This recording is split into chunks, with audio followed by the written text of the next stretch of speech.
Good evening. Welcome to Memories Mountain with Big Mitch. And today, I'm on the other end. My social media manager almost pulled a gun on me and said, "Hey, we got to know something about you." And I think the best person to actually be the host is one of my best cousins, Edmund Webb. He is the grandson of the famous Bonnie Thompson and Lacey Thompson out of McDonough, Georgia, in the great state of Georgia. And he is one of the best teachers in Clayton County. And this is my favorite cousin. So I'm going to turn the show over to him. And he has the power and control. Well, first of all, cuz I am excited that you chose me to do this. There are so many people you could have asked to do this, so it's an honor and a privilege to interview you. You're not just my cousin, but you're a polarizing figure, not only within our family, but within the community as well, too. So I'm excited about this. Although I've been knowing you all my life, there are things that I'm going to learn as well during this interview, so I'm really excited about it. And I'm looking forward to your audience learning more about you. I'm sure they have been enjoying this show and listening to all the different people that you've interviewed, but people want to know about you. Today, they're going to learn a lot about you. So I'm excited about it. I know they're excited about it. So I'm just ready to dig on in, if that's okay with you, cuz. Hey, let's go with it. All right. Well, first of all, we need to know, who is Big Mitch? You know, for the people meeting you for the first time, how would you explain yourself or tell them who Big Mitch is? Well, I wished I could put all my siblings on the speakerphone because they really know, they grew up with me, well, it was 6 of us. And one of my best friends and my confidant, and he was one of my baby brothers. He was second from the youngest, Anthony Mitchell. And we did everything together. He's no longer with us. He passed at the age of 49 a few years ago. But they probably say that stubborn. They probably say that I'm fearless. I empathetic. I have compassion, and they probably say, man, he was hard on us when we was little, because I was in a different role coming up. But then too, I could say that I'm a person that care about people, and I like to do things. If I do anything, as the scripture says, you want to do it in the closet. Nobody needs to know what you have done for people, and so that's where you don't need to brag. And I'm always in the mindset of esteeming others than myself. That's why really I didn't want to be in this role trying to describe myself or lift my own self up. I prefer esteeming others than myself. And because I know there's a lot of work that need to be done with myself. As the old folks say, it's a lot of rough edges that I'm still chipping away to be a smooth airslaw. But other than that, I always been a bully hater.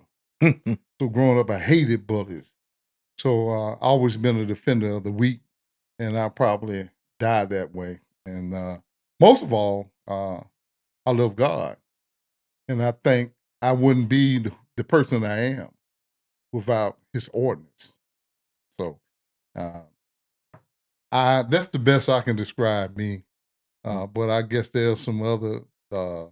I've had a friend that said he called me the cocaine bear. He say, "Hey man, you get riled up, like he be like the cocaine bear." But it's a lot of other descriptors out there. But then some people say, "Hey man, he's a loving person." And if you want Mitch on your team, you got a friend for life. And so there are some pros and cons, but that is I guess on the flip side, somebody described me as the cocaine bear. I got you. When I get angry. Now you partially answered my second question, because I was going to ask you, how would your family describe you? And you mentioned a lot about how your siblings would describe you. Now I have to ask this question, Okay. Now, how would your wife describe you? Now that's a hard question. I just had to ask. Yeah. Because she's been, I guess you would say, she has been more like a potter. So she's been molding this old clay, lump of clay for years. She probably describes me the same way that I just described. And she's still putting her hands on me and molding me. I got you. And one thing that I think that she had improved me on is being able to be more appreciative to her of what she does.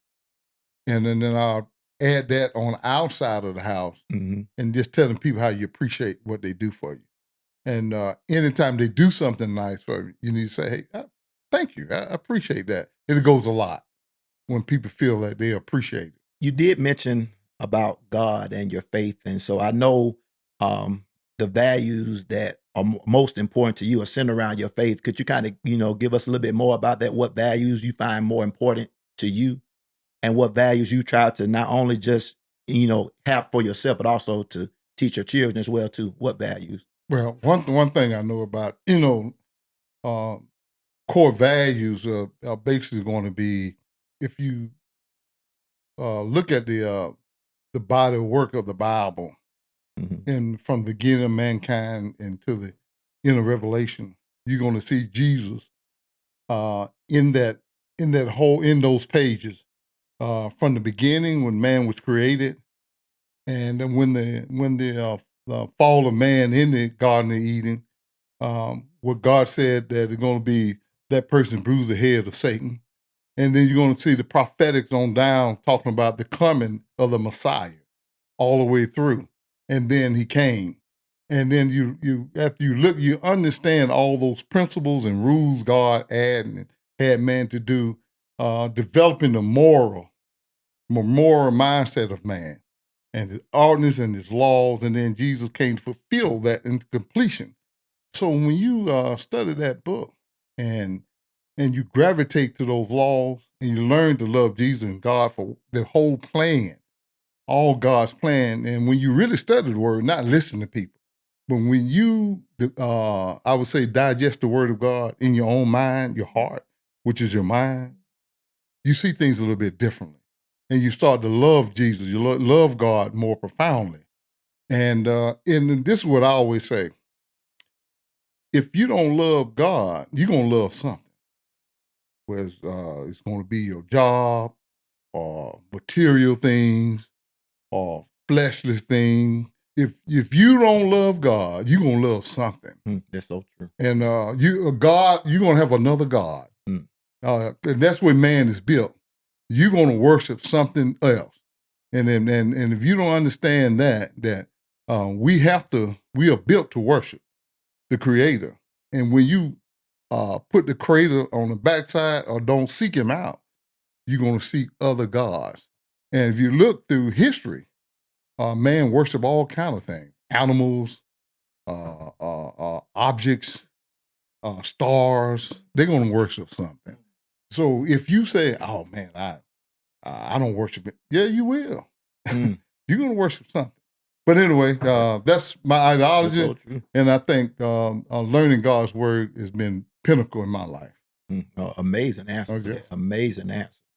And when you think about your values, our values are usually shaped, during our childhood. And so, Uh-huh. I first knew you as you was already my big cuz, Right, right. when I was growing up. So I don't know, and your audience don't know as much about your childhood. So could you give us a little bit more about how life was like for you growing up? Man, it's amazing. I got two folds of my childhood. I hung out with neighborhood kids, and then Mhm. I hung out with my uncle and old men. Mm. When we moved from Chatham Way, which is over off of Chapel Road, Mhm. we lived in, my uncle was an entrepreneur, and he had this humongous house, big mansion. I think it was 4 stories. And in the basement, he had a basement apartment that my father rented out.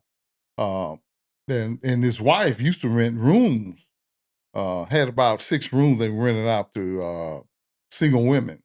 And then my mother, when she moved from Slife, Georgia, up to Atlanta, she moved there, and then that's where my daddy met her, and then that's Mhm. where they wound up renting an apartment in the basement, and so that's where I met several of my best friends: Al Cheney, Alfonso Cheney. We call him nickname Tuna, Darren Cheney, the Cheneys, and my cousin stayed next door, and she was friends with his mother, Rosa Cat. Mm. So some of my childhood was there, and that's when two of my best friends that grew up. I met them through the Cheneys, and then we moved over here off of Asper Street, right underneath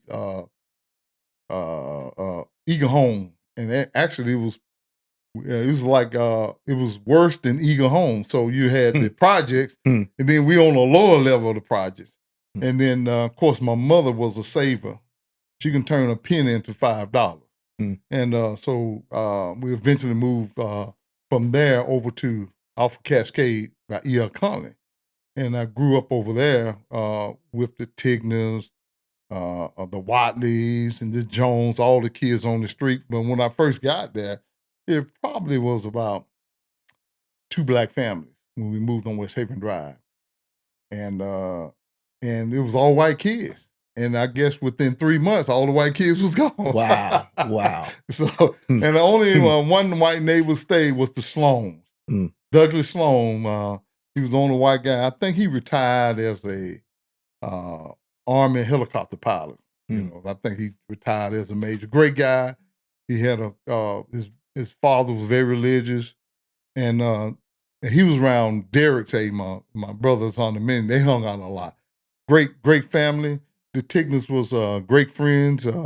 We fought. We played marbles, played football on all day, and in the summer months, most of the whole street. The street was part of my middle name, which was my middle name is DeHaven, because my mother named me after Gloria DeHaven. I don't know, but she took that last name of that actor and made it my middle name. So they used to call me West Haven, and we would play softball, baseball all summer long. We would be playing sports, shooting dice, whatever it was, we did out in the street. So and basically we was athletic all. And then on the weekends and summers, my Uncle Albert, he took me and Al Chain and Darren Chain, and we would hang out with him, go work, make money. We would go to the country, and we would hunt and fish. So we would do all those country things because he was a city boy. And then we met my granddaddy, Elmer Barber, and he used to go down there and visit him. So we did a lot of visiting, riding down to Forsyth, Georgia. And then when my granddaddy died, we wound up going to some other. He rented some land from other people where he had hogs and cows. We would go on the weekends in summer and do country chores. And then also, like I say, during the week, I would do city stuff. So when I played football, they called me Merlin Olsen because I was city boy and then I was a country boy. So, I didn't even know who Merlin Olsen was, but, they called me country boy in the city. So I had a beautiful I had the most astounding childhood to have both to raise pigs, cows, fields, and hang out with old men, old stories that had seen the parade of life. So you had a different perspective how you carried yourself because you always heard stories. Because when you see young guys doing stuff, you say, man, I heard about that kind of story, that life. And it was easily not to be influenced by anybody. And I think between the two, hanging out with my uncle, who was a Christian, you're going to have to go to church every Sunday. You're going to get up, you're going to go to Bible class, and then after church, you're going to visit the sick, and you're going to have one of them song books, and you're going to have communion, and you're going to sing songs, you're going to pray. So he made us do those things, but the big thing was he took us to Dairy Queen. So it was a bribe. So we were going to get that ice cream, you know what I mean? So, and I kind of went far off from it, but I had to mention how they interact. But I had a wonderful childhood. I got in trouble. I was in a lot of fights. But I think that's a good thing that molded me, made me who I are. And you know what? Most of my friends, they're doing great. And let me give you a story about the leadership of my uncle, the fatherhood that he extended fatherhood from my father's. Al is an elder in the church. He had his own courier business. He retired from a company that he worked for. He had some beautiful kids and grandkids. And you look at Darren Cheney, retired FBI agent. and doing well. And I won't give a lot of details. They're doing very well financially. So that's what good leadership does on both sides. They say the inside the family dwelling, then also having a family member anchor that'll add to that type of Mhm. leadership and guidance. Mhm. And back to earlier, that's a perfect description. We always look at you as a country boy in the city. You got the best of both worlds. Yeah, they when still it think I'm coming down. I'm still hunting fish. You know what I mean? Exactly. Now, you talked a lot about you mentioned your parents, but we know our parents really influence us, and Uh-huh. like your mother, who I was so fond of your mother. I know she influenced you greatly, and also I didn't, unfortunately, I didn't get a chance to really get to know your dad as well. But can you just tell us a little bit about how your parents influenced you and helped you to become Well, the man you are today? my daddy, I love my father. Mm-hmm. He was a hardworking man, a good Mm-hmm. provider. My uncle told me that, and I always want to know why he had a big old freezer full of food, full of meat, and sometimes we wouldn't even, the meat was spoiled, had to throw it away. Because you can always go down there and get you some out of the refrigerator, put you a steak, let it thaw out, and cook yourself, and then just plenty of meat, plenty of food. He'll wind up buying 10 watermelons. And I said, and my uncle had the same thing. He asked him, why you got to have all this? He said, when they grew up during the recession Mm. and they were poor as dirt, they were hungry. Mhm. So my father, my uncle, and his brothers, so when they started working, providing, that freezer was security from where they came from as a child, that they vowed to never be hungry. Yeah, I understand. You know what I That's mean? understandable. So you talking about a provider. Mm. And I guess me and Anthony was so big because we just ate what we, it was just impossible for me and him to be thin, but we took advantage of all that food, and he didn't mind. My daddy didn't mind all the kids in the neighborhood coming up, and he'll bust 3 or 4 watermelons and feed everybody. When he barbecued, everybody come eat. When my mama cooked food, everybody come in and eat at the table. So you big on community. They, even they just didn't mind sharing. Mhm. There was that kind of people. If a family member need to stay in the house, my dad would welcome in. He didn't matter. I had an aunt, cousin, grandmama moved in. That was the best thing when my granddad and them, my grandmama moved there to have that kind of a memory. So he just provide. He just work, and make sure we had everything we need. And my mother, you talking about a person that love and nurture. Now she gonna make sure that you gonna get up and go to church. I remember when she made us sing in the choir when I was attending CME.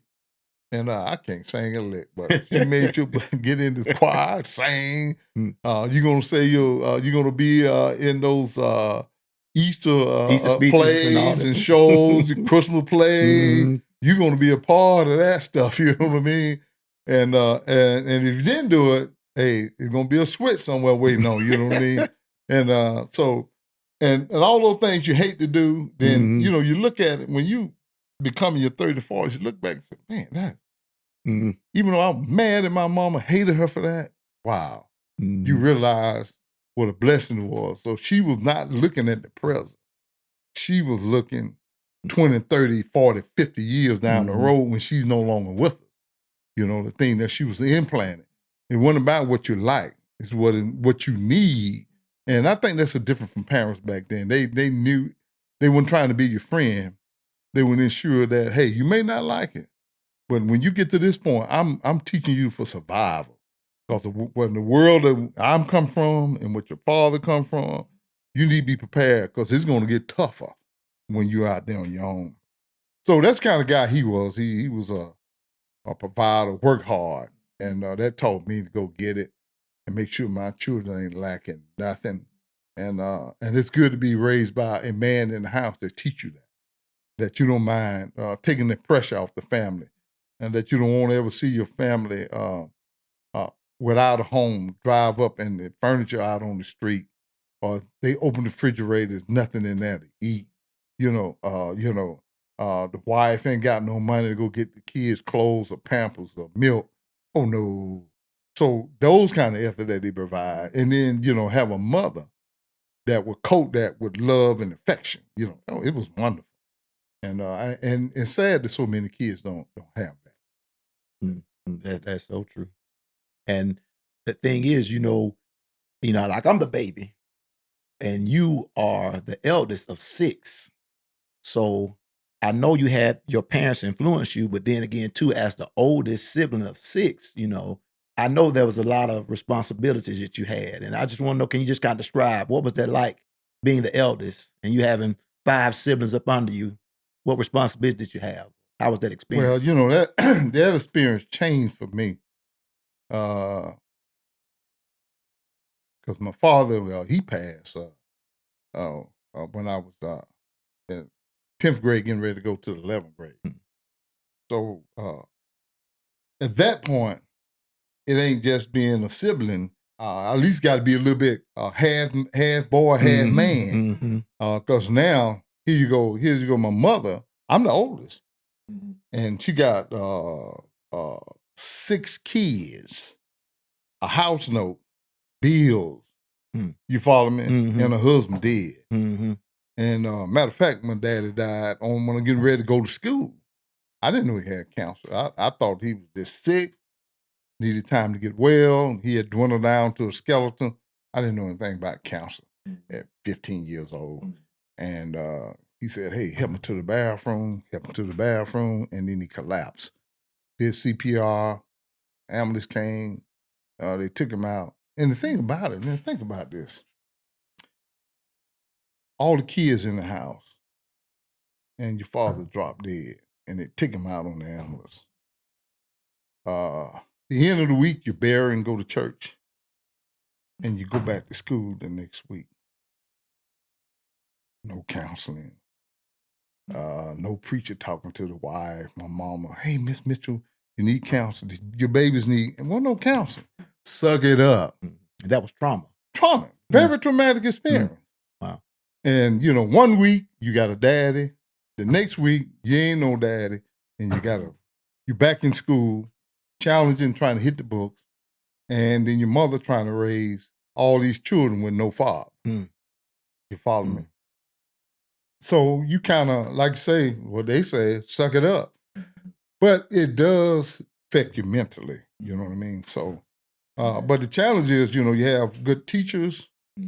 Like say, my uncle was still around. You had, it was some powerful neighbors in the neighborhood that was close. We had a good family in the neighborhood, so there was parents all down the street.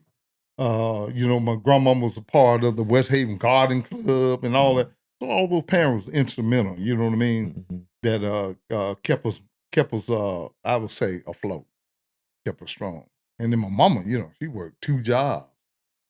She was a beast, you know what I mean? But with that, what I have to do is more or less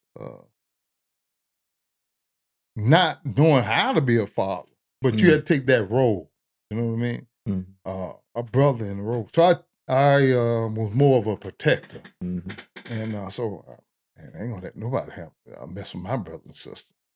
And so that's the kind of person I was. So I became more or less more or less than a brother. So I became more of a protector. You know what I mean? So that's where that went. And I've heard your siblings speak highly of how you were a safe haven. Your middle name Haven, but you were a safe haven. They said, look, they didn't mess my big brother. And that's what propelled in athletics and a lot of other things, And I think athletics were more of my psychological outlet. So you can release that anger and that negative venom out on the football field, so it was healthy. And we get ready to get to that in a moment. So before we move into that, is there any childhood lesson that you could think of that kind of guides you the most before we move forward? There's any particular one? I tell you one. We were out one night. Me, Ivan, Chucky, my next door neighbor, And I think I don't know if the Wesley was with us. I forgot the other 3 or 4 people. So we was out. You know how you knock on folks' doors, they come there, ain't nobody there, ringing doorbells, and apparently somebody called the police, and the police was shaking us, chasing us, and you know during that time, you know, it wasn't that many African Americans, but these white police, they were chasing us, and I said, man, they catch us, man, you know, I know they're gonna put us in jail, but anyway, the mother cats was faster than me. You know, they were slimmer and faster. They more like receivers and running backs. And so, and I can hear the police coming, so I jump behind the bush, and I said, man, this bush ain't covering me like But you're a big guy. yeah. So look, So you're I'm a big guy. behind these bushes, and I prayed. I said, Lord, please don't let the police catch me. And the guy walked by and shot past us. And that's the only thing I needed, him that little space. Man, I jumped a couple of fences, climbed up on the roof, jumped in the window, went in the house, and then while they knocked on my mama's door, she said, and she came, she said, ma'am, any one of your children missing? And so she called all up, hey, well, yeah, I'm here. She said, all my kids are here. I said, thank God he heard my prayer. But that lesson there learned me, hey, I just say, hey, I don't want to be in an involvement negative with the police. You know what I mean? And so that was one thing. And because I said, I never want to be embarrassed that police come home and say they got your son. And the hardest my mama provided for us, you know, after my father death, I couldn't hurt her heart being in prison and coming home with a negative, because I want to be somebody she would be proud of. And you know, from all her hard work, you know what I mean? So that always stuck in my mind. What is my mama going, if I'm gonna embarrass her, I'm gonna embarrass my grandparents. I'm gonna embarrass relatives and friends that know me. What is it gonna look like my brother and sister see me in handcuffs or in jail? You know what I mean? So I said, that's not gonna happen. So that changed me right there. When they started to do stuff, I started going in a different direction. That's when I became a personal leader of my life. Ain't nobody gonna direct where I go. I'm not gonna be a follower. Y'all go ahead, man. I'm headed to the house with strong conviction. That's where I always been. Go do you. I'm gonna do me.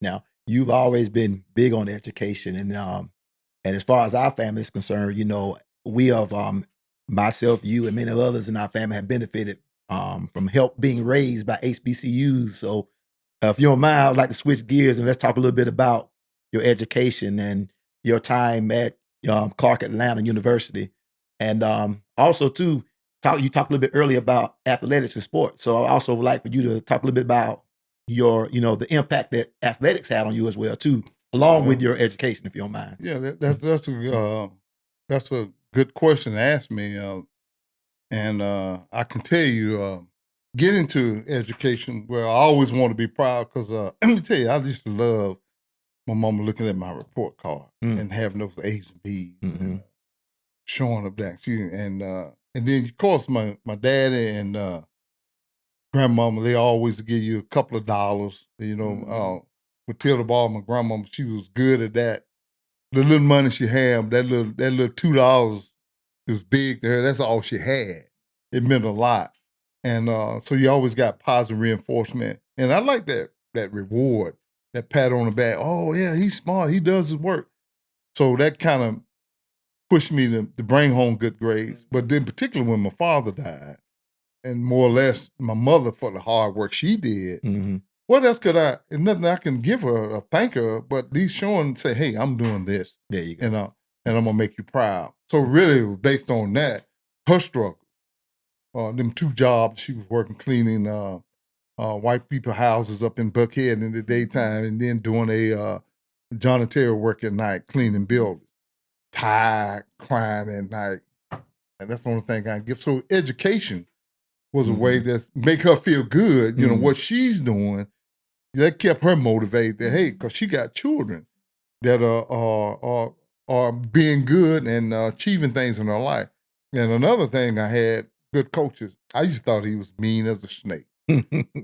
Coach Glover, because I remember same thing that happened to Uncle Willie. I played the trumpet in elementary school, And I went to the state playing the trumpet. You know, I love playing the trumpet in the little sympathy group we had. And so I was walking around Brown High campus up on People's Street off of Ralph David Abernathy. And he said, "Hey, come here, son." I didn't know who he was. I know he's a big, mean-looking joker, dark-skinned man. "Come here, boy." And he said, "What you gonna be doing this summer?" I said, "Sir, I'm gonna try to get in the band." Now, I ain't gonna tell you what it say, but you ain't gonna you ain't gonna play your fat butt in no band. You know what I mean? You gonna play on my field. And so that was a introductory to playing football. And and I'm glad I did because my mom didn't have no money to pay for college. You know, how could she? She got 5 other kids under me. She didn't have no money. So playing football, so I wound up getting the golden helmet, all city team, that thing that pushed me. But Coach Glover was instrumental coaching, and allowed me to play, get a scholarship. So me and another great football player at Brown High, Kent Haney, we traveled to Savannah State, some other schools,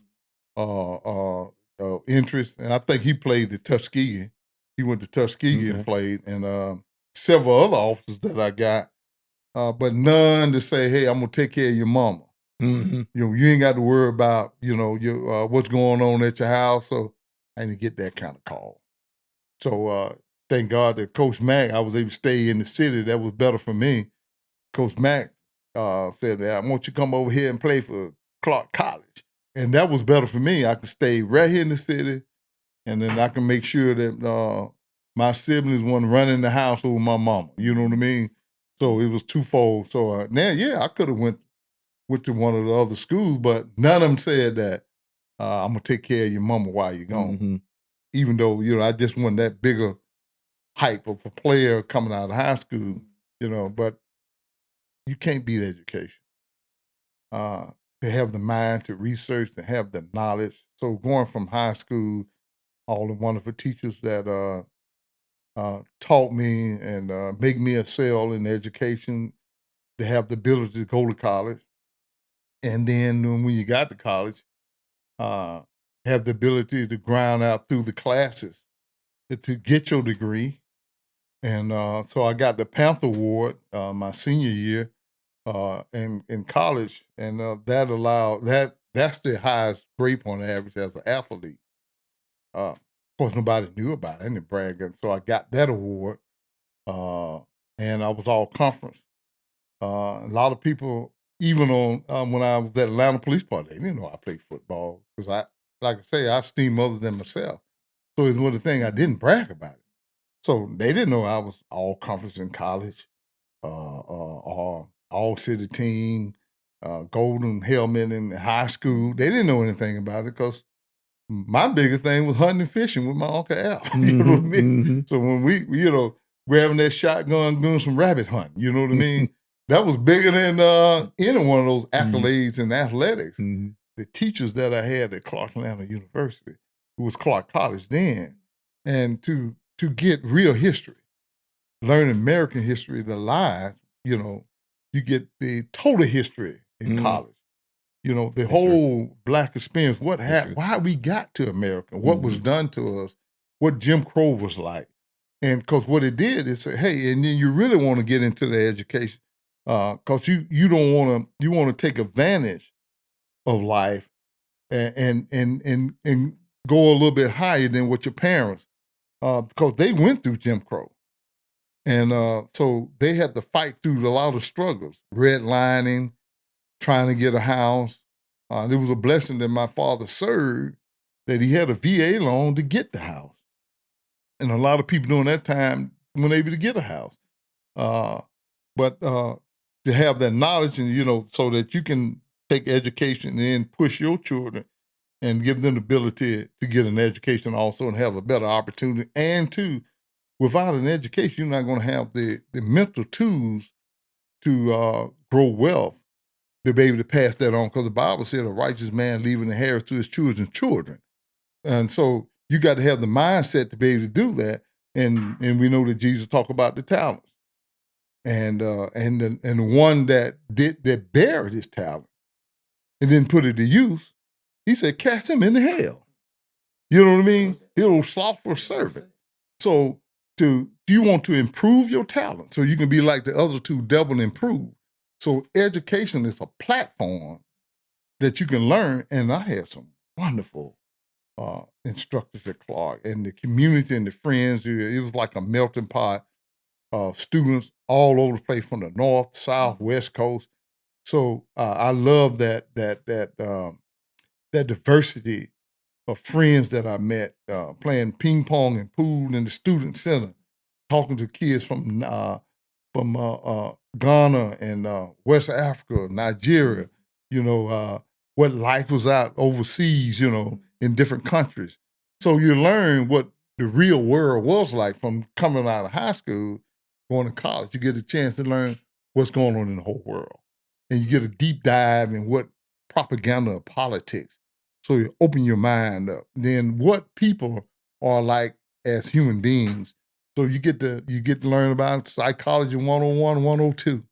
So you get to learn the processes of how people think.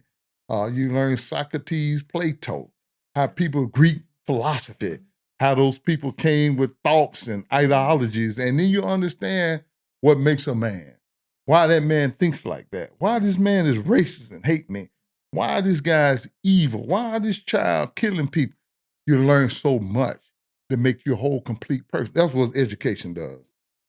And so with that, because if you look back in history, you didn't have the right to get it. You know, and there was obstacles to keep you from getting education. You know, we talked about, Uncle Willie talked about the raggedy school building that they was in and the old books, you know. So we need to take advantage of education because education lifts the boats of all people.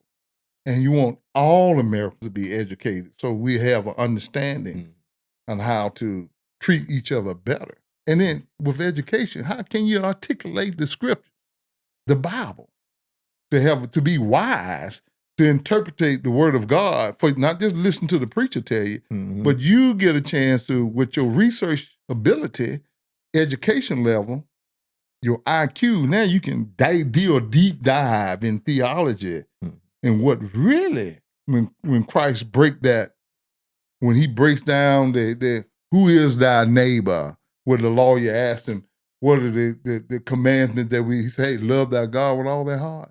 And then he says what? Love thy neighbor as thyself. And then he gave the parable of the Good Samaritan. See, you will understand that better if you have a strong research mind, education level to articulate. You know what I mean? And to depart the knowledge, you know. But yeah, so I know I kind of went to the left and when right. you went there, well, you know, I was going to ask you, you know, earlier, you know, did attending HBCU, did it influence your identity and your worldview? And I believe you explained that eloquently. Let me tell you, I had a teacher because I want to be a teacher, well, I'd have been law enforcement, but he said that he was talking about how society was taking the black educators, and they were leaving, going to white institutions like Princeton, Harvard, Yale to teach. So they left and got their because the HBCs promoted more PhDs and masters than any other Division I schools out there, and all the great educators left MIT, Princeton, and they left and went to those other institutions. And what he said at that time, and then down to now, I got about 30 years old. He said, our people are being fed cheese and they're dying of constipation. Well, come on. That was profound. Wow. Yeah, that was deep. That is deep. That's heavy. What he's saying, all money ain't good money. That's right. You know, so you're going out there and get the accolades and those other institutions and the money and the prestige, but you're taking that knowledge out of the community. You know, it's being drained, you know, and they're dying of constipation. God, man, that was a heavy thought. And when I went and got my master's down in Columbus State, I felt that this might be on a different level. I might not got the knowledge that I should have gotten. Coming out of black, HBC. Man, I was down there with them other cats, man, from all those other institutions, Tech, Georgia, Tennessee, all those other colleges. And I'm like, what? I could go back there and kiss the bricks on Clark. Come on.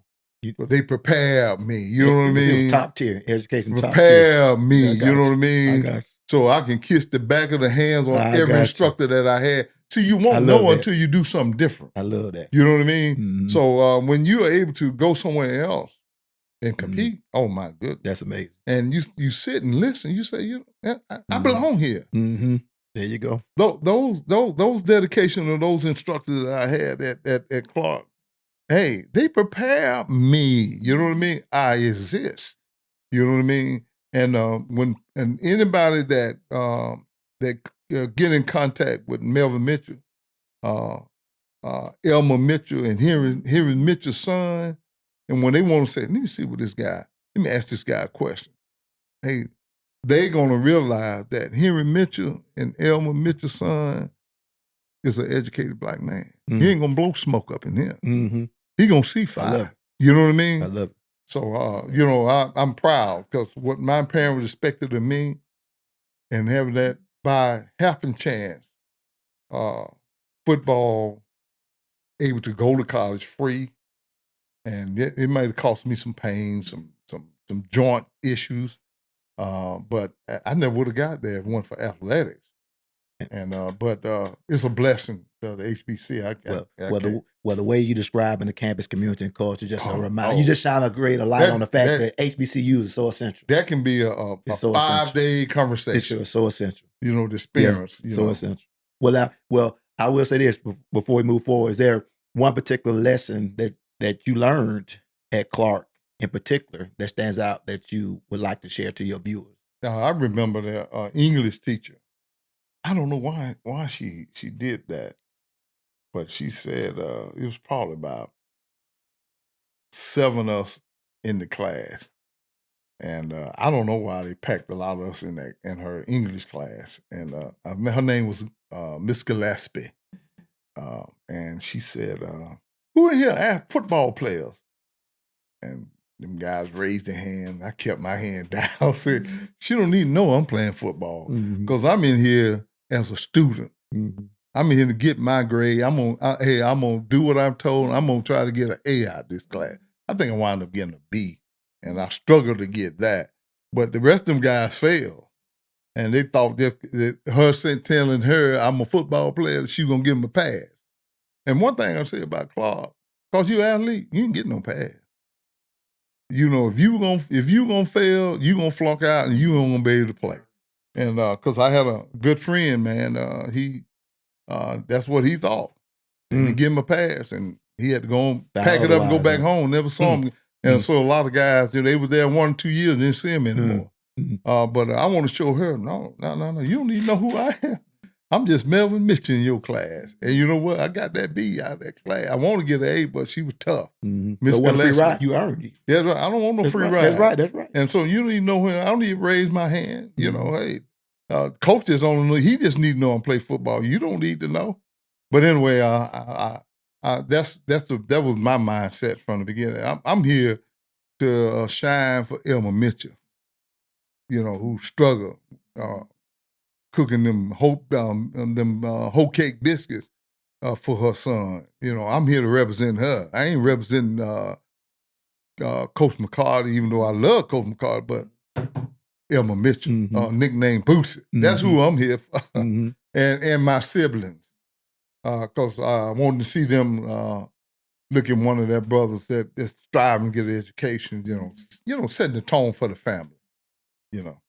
And I really want to move forward into your leaving from Clark into your career in law enforcement.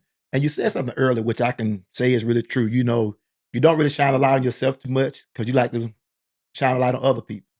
And even your show is a sentiment of that you want to hear from other people other than yourself. And you had this great career in law enforcement. And back to that statement, I even remember I'm in the barbershop years ago and waiting to get my haircut, flipping through Jet magazine. And I see you in Jet Magazine, you know, before, you know, of something you accomplished at your time as your career in law enforcement. And it's fun. I'm like, you know, you haven't mentioned a word to anybody about it. Because again, you know, you're not concerned about shouting yourself, but on others. So I want your audience to hear more about your career in law enforcement and what led you into that career, and you know, and then let us know, you know, more about that experience. Well, I tell you, I didn't like the police. Hmm. Because when I was in college, I probably got stopped by 3 times, profiled. I hated the police. I tried to get on the fire department. And at that time, the police department background investigation doing the background investigation for the fire department. And so they held my application. And every time I called the fire department, I said, you need to call your investigator, which was a police officer who worked for police recruitment. And I called him, he lied to me. Well, you know, fire department slower hiring. You need to come on the police department, and then you can transfer over a couple of years later, and you in the system. I said, man, I don't want to be no police. But then I was working as a security guard, and previously I worked for 7-Eleven. I got, man, and when I went to bar and security over at Georgia Baptist, working the 11-7 shift, I had a guy that I didn't like, and I don't think he liked black folks. And so I called him up. I said, man, I'm finna do something I don't hate. I need a job making $4.25. And, you know, Melvin Mitchell, like, you don't left Clark and you come home and you tearing up my refrigerator. I'm talking about, I'm eating out. You know, I'm probably eating $150 of food every week. So it's time me, you know, make some money. Yeah, you know what I mean? Because I need to put something back in her pocket what I took out. You know what I mean? Understand. And then, you know, I just couldn't stand the police, but, you know, I needed a job. So I called him, man. I said, all right. I said, hey, man, let's do this. And really what they were doing, they were stealing applicants from the fire department. So he was doing what he's supposed to do. He was looking out for the Atlanta Police Department. He looked at my resume, you know, 6-foot guy, 290 pounds. You know, when I was in college, I was over 300 because I played offensive guard. Hey, you know, that's a guy that can go put handcuffs on King Kong. So I wound up in the academy, and I'm like, wow. And you know what? And I tell you, after I got out of the academy and did field training, and of course, I'm still thinking I'm going to go to the fire department. I tell you what changed my mind and wanted me to be a police officer. I got a call on that night shift probably about 2 o'clock in the morning. I think it was Penn Avenue or Argonne, one of those little streets over there in Midtown. And said that a woman called that she had been injured and raped. Wow. And I think I was right down, she pulled down the street, pulled in front of the house, popped out, knocked on the door, and the lady, she had a little baby in her hand with a, what you call the little cover that you had your baby covered up, a little that kind of swaddled, a little quilt or something. You covered the baby, a little blanket on, and had blood all on it. Oh, and she was crying profusely. And let me tell you what happened to this woman. She lived in a garage house because in Midtown you have some of these houses that have garage house. And the wealthy people rent those out for extra money. This guy clammed through the window and tried to rape her, so she fought him off. She wouldn't do it. She said he stank horribly. And I fought and fought.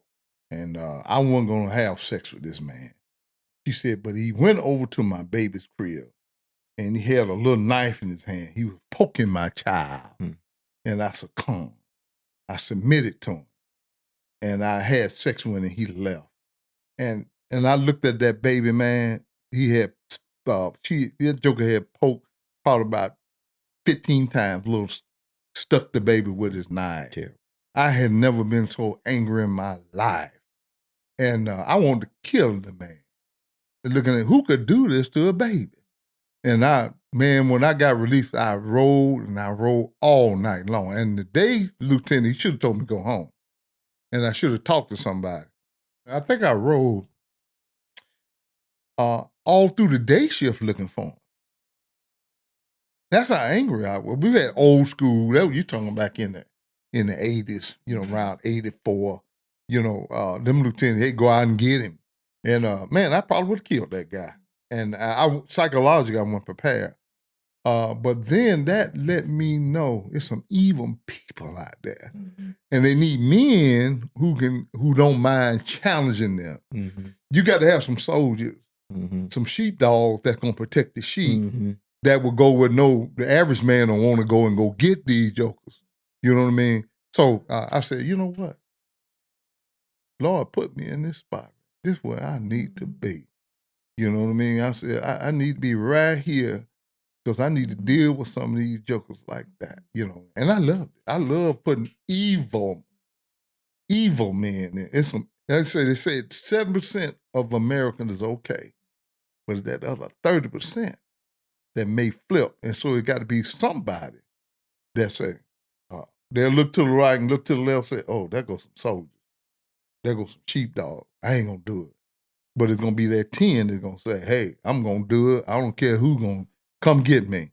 So we need men that have that tenacity to go get them.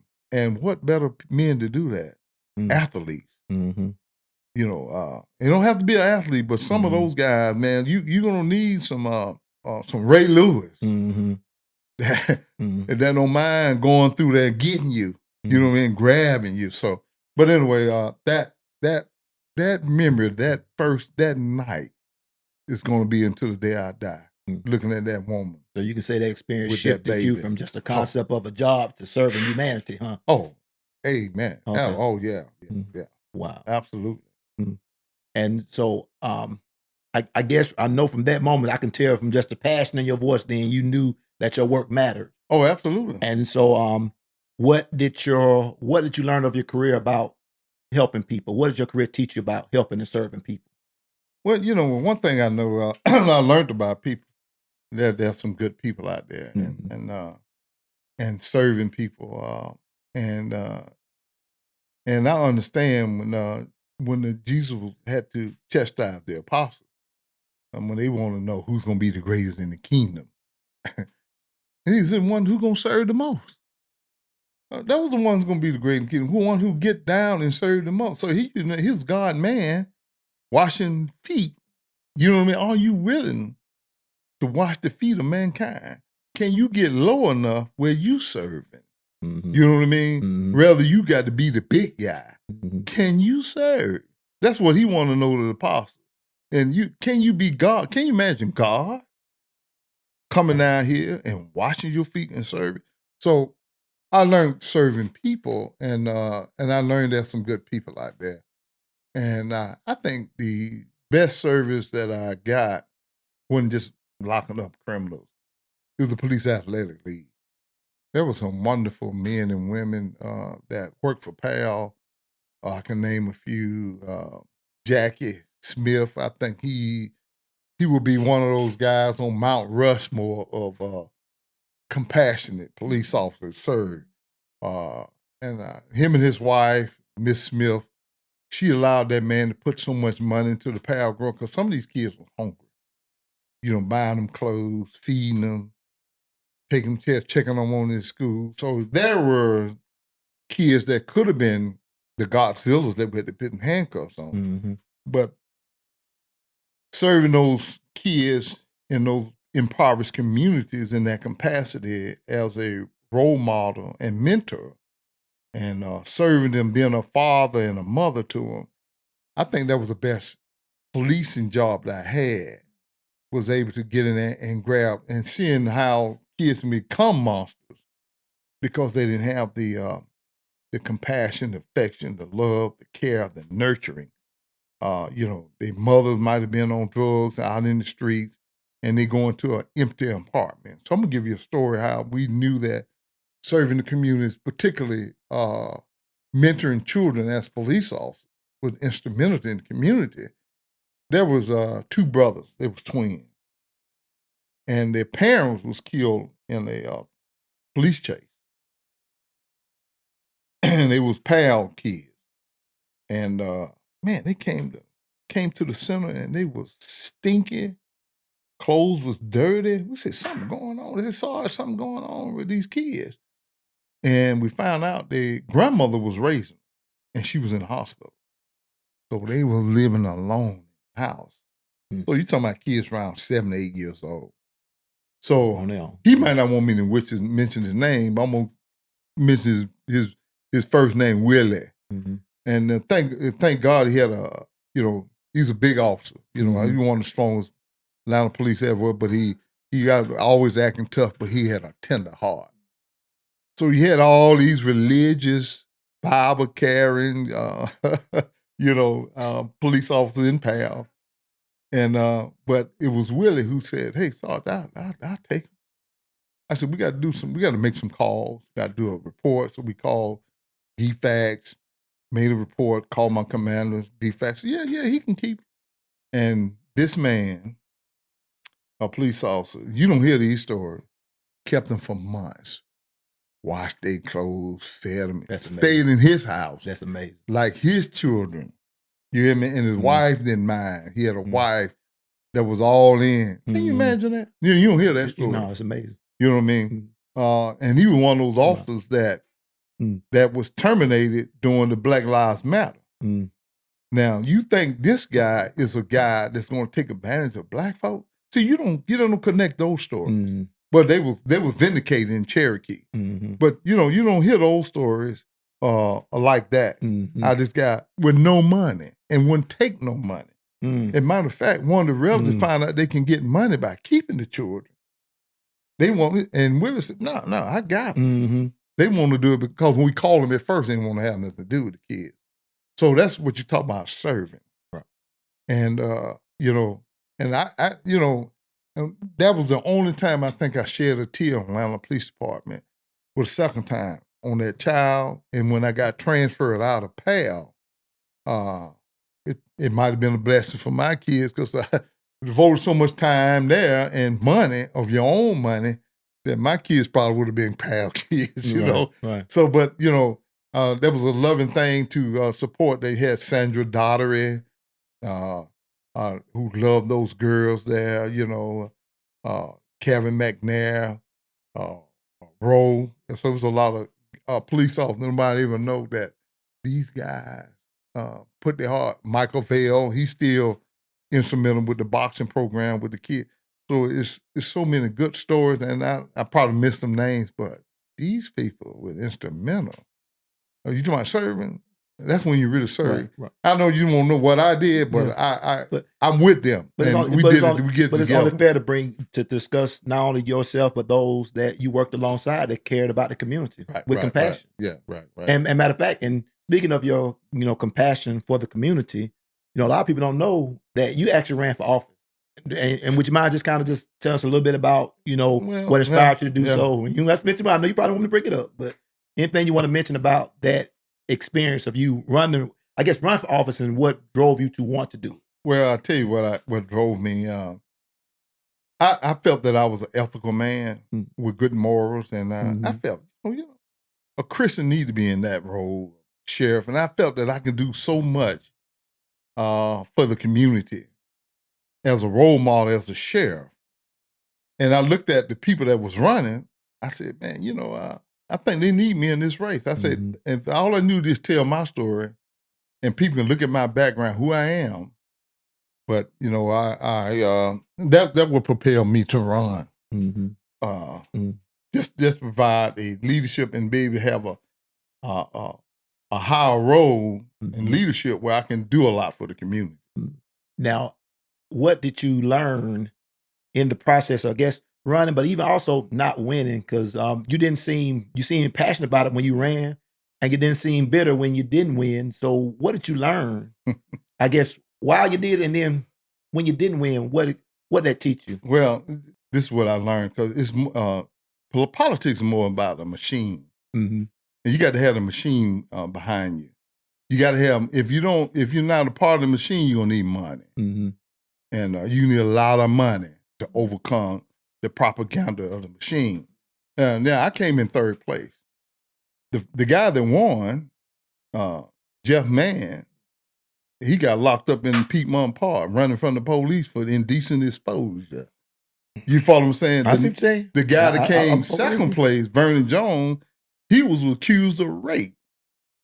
The number 3, I was third, and I ain't been accused of no crime. Mm. So now, you talking about ethical, and what man won? The one that got arrested by Atlanta police running down the street on 10th Street from the police, and the one that came in second.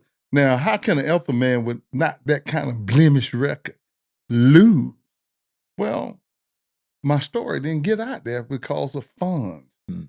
Or I didn't have anybody on my side to grease people. Hey man, I'm gonna need your help to get him in to win other voters. So if the voters don't really know the true story, that's how powerful propaganda is. That's one thing I learned. But the good thing I enjoyed about running, family members were supporting me. They was out there knocking on doors. Co-workers who I didn't know that loved me, man, they were supporting me. They was out there knocking on doors, on the street with signs, and I felt the love. I'm you sure hear me? I'm sure you felt that was the beauty of it. So it was That's bittersweet, but the sweet thing, the corporation, church members, family, neighbors, people who didn't know me, they was out there fighting with the $2 that I had, or the $2, the $5 that I got from coworkers and friends and relatives that pitched in. And if they couldn't give no money, they was out on the road on those corners. Brought tears to my eyes, that have that support from people that really believe. And the people that you grew up with, my best friend, everybody was on board. But like I say, you going against machine. So, but then that was the most enjoyable thing. Then out of that, some other people could get encouraged to get into politics and run. That thought, hey, Boots and Mitchell, Henry Mitchell's son can do it, I can do it. Uncle DeHaven can do it, I can do it. So even though I didn't win, they can absorb the experience and they get in the game. And like my daughter, she became an advocate, out there, protesting for the betterment of the community. So some things can kind of, I guess, you can put the first stone of the step that people can get across the creek to do better things. So maybe somebody else got inspired to saying, this joker run for office. So who knows what good may come out of it, It might be your daughter that runs for congressman one day. You know what I mean? Never know. Who knows? Are you considering running for office again? No, I have no desire. Then I had a friend that wants me to run, and I told him I would run only because I know I'm a good man and the machine is behind me. If the machine is behind me, yeah, I run. But running against machine costs me a lot. So yeah, is the machine behind me? Yeah, I run, Now, there's one particular person I know meant a lot to you, and that was your grandmother, Matilda Barber. And so I would like for you to talk, tell us about your grandmother and the impact she had on your life. Yeah, I'm gonna tell you something about my grandmother. And that's something I haven't grabbed that piece of her personality. I never heard her say nothing negative about anybody. Anybody. And one thing I do know, and I used to see her do this all the time, she would remember everybody's birthday. She's going to put $5, $10, and she's going to send that out on everybody's birthday. And I tell you another thing, she was she sat on that porch and watched everything up and down that street. And particularly, she watched them Mitchell children. You know what I mean? And if I'm out there doing anything, she said, "Boy, I heard what you said." I was like, "How could she hit me? I was 5 blocks down the street." And she would correct any wrong that I was doing, and then she would couple that with a food. You know what I mean? So she would tell you what you did wrong, then she'll tell you a story about a food, and you say, "Man, I don't want to be that food." So you talking about morals and stories that she added to your wrong. She cleaned it up with a piece of philosophy of somebody that what you did and this is what happened to them and this what got them in a lot of trouble or a lot of harm's way. And another thing, her love, man, the affection and love and and the meals that she cooked. When she went in that room and cooked you some chicken, put some cornbread down there on that table, and put some greens on there with and some potato salad just for you, and you just felt, oh, you just felt amazing. Like it was just like that Michelle Obama coming in the kitchen cooking for you, breaking it down, and she was my Michelle Obama, and I just felt proud when she was able to do something personally for me.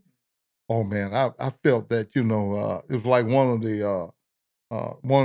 the apostles' wives that come off the table at the communion and did something for me, and that's how I cherish my grandmother. Just so much love and so many stories and so much love, and that's who she was. Do you ever feel as if you didn't capture more of those stories that she told? You didn't capture them as you should have? Oh, Do you feel like absolutely, absolutely, and that was probably the groundwork. Me and investing in this, regardless of if nothing monetary come out of it, is it's stories that got to be told. And during that time at her funeral, it struck me then that I should have got more information recorded.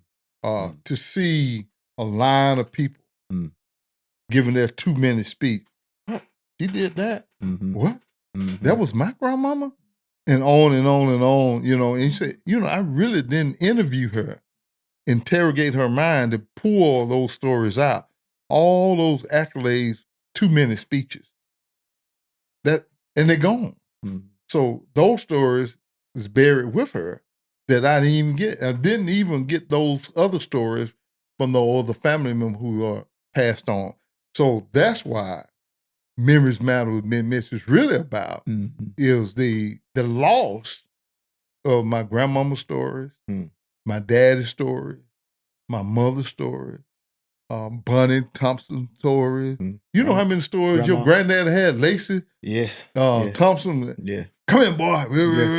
Yes. Stories after stories after stories gone. And so that one of the pieces that said, you know what? And I heard Mr. Diller, and he was telling his story, and my grandmama just slapped me all on the head. I said, hey, I need to get some of these people's stories and get them taped, and that's why we here. Right.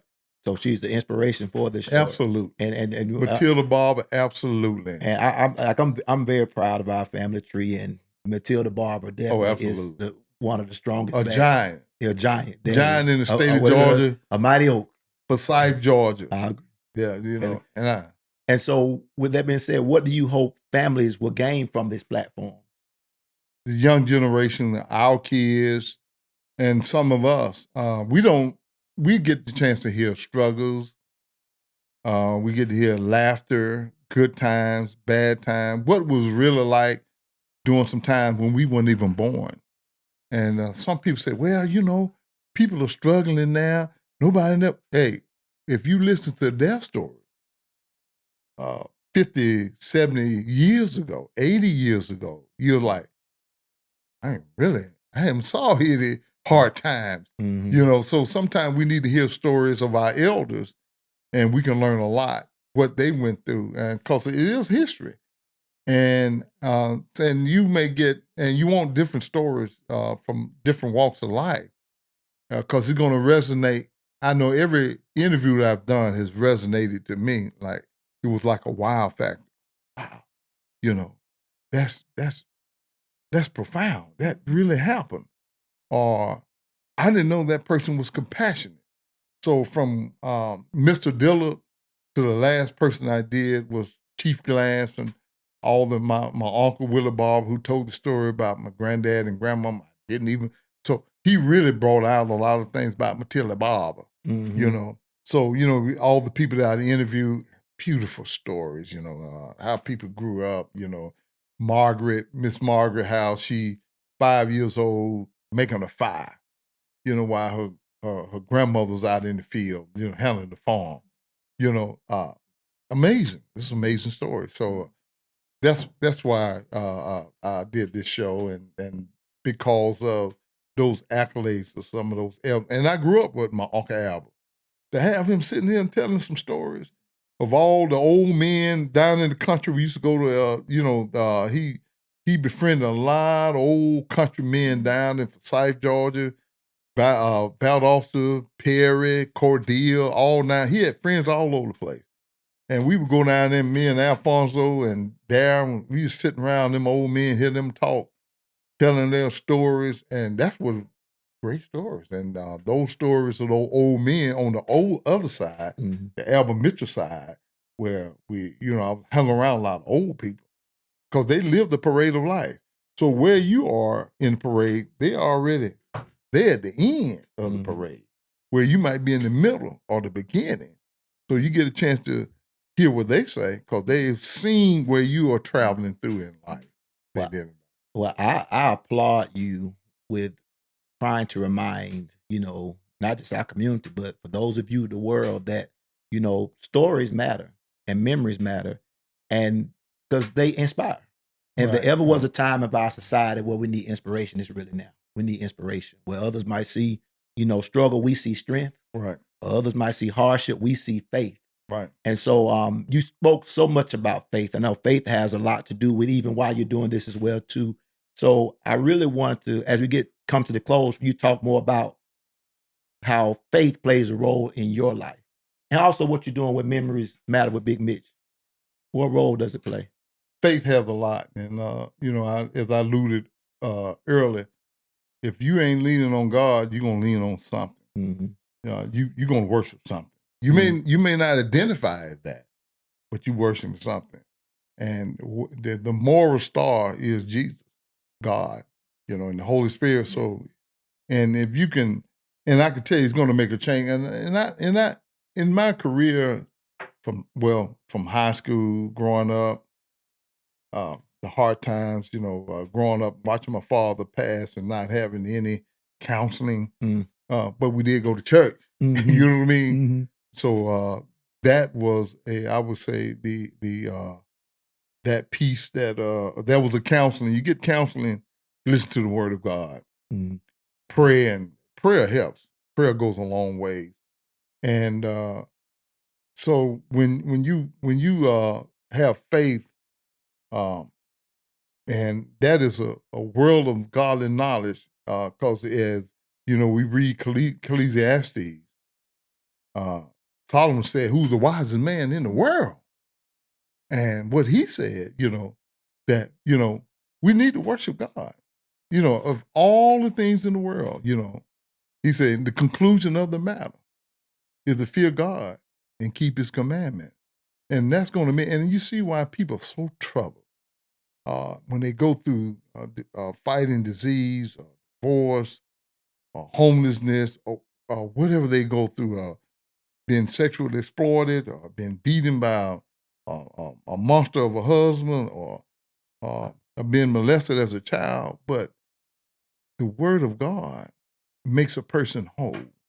And when people struggles and you realize, you say, they don't have the love of God. They don't have God knowledge. When you have the whole nature of God in your soul, you can deal with anything. And if you read the life of Jesus, who suffered for all of us, and he didn't mind. He said, "Hey, forgive them for not do." He was molested, beaten. They said that even the sponge that he put in his mouth with the vinegar. And I don't know if it's true, but they said the Romans used that sponge in vinegar water to wipe their butt, and that's what they put in his mouth. And he still said, "Forgive them, know what they do." But that's having the nature of God in you, and you can be undefeated. You can be fearless. You fear nothing. You're whole. And so many people are missing life because they're missing that gospel, the true gospel. So that's where faith brings me, and people are like, "Hey, man, how do you?" Man, I got God. Man, I'm good. I'm good. And no matter what I'm going through, I'm good. You know what I mean? God understand what the wisest man in the world said: fear God and keep His command. Yeah, and that's the conclusion. Amazing. That's why our memories matter. They do. They Yeah, do. Yeah. Well, you, I just commend you on how well not only have you answered those questions, but just the man that you are. And you said something earlier, even when you were talking about law enforcement, you said, you need Christian men doing it. Oh, We absolutely. need kingdom people in all facets of society. Yeah. And I thank you for being a kingdom man. I'm not just saying it because you're my cousin, but I thank you for being a kingdom man. And just like these memories matter, you matter. And you got to continue to do what you're doing because the world needs it. And I'm just glad that you invited me to be a part of it today. I really am. All right. Amazing. All right. Thank you, cousin. I appreciate that you, when we called you and my wife said, hey, you need to get Edmund to do that. And so I said, what the perfect man? A man believe in education, that is a proud father, that is an example in his community and an example in our family. So you are a good man, and you represent my two favorite uncle and auntie, Lacey Thompson, and your grandmother. I mean, there's no greater person than those two people. Well, so you represent. Nancy will be proud of her baby boy. I appreciate that. I appreciate that. And all glory to God. I'm just grateful to be just a part of that beautiful branch that we call our family. I appreciate that. And then I want you to. It's a lot for you to be doing too. So hey, so let's go get something to eat. Let's go. All right. Appreciate it. All right.